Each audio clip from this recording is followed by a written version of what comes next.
The first step is to simply open the App Store and simply search for this free app, which is called Pass to You Wallet, and then we're gonna have to simply open it. Now, once we open the app, we're gonna have to tap on Pass Store in the bottom left corner, and here we're gonna have to simply tap on the search button in the top right corner and simply search for vanilla.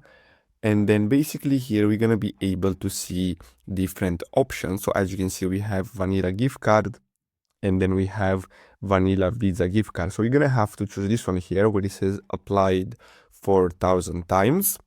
Now, once we do that, what we're gonna have to do next is simply wait until it loads up and then tap next in the top right corner. And then here we're gonna have to enter our vanilla gift card details. So we're gonna have to tap on the edit button and here simply enter all the details. Now, once we do that, we're gonna have to simply tap on done in the top right corner and then tap on add, and basically this will be added to our Apple Wallet account and we can use it as a normal card on our wallet. So I really hope you found this video helpful. Don't forget to like and subscribe. Thanks for watching.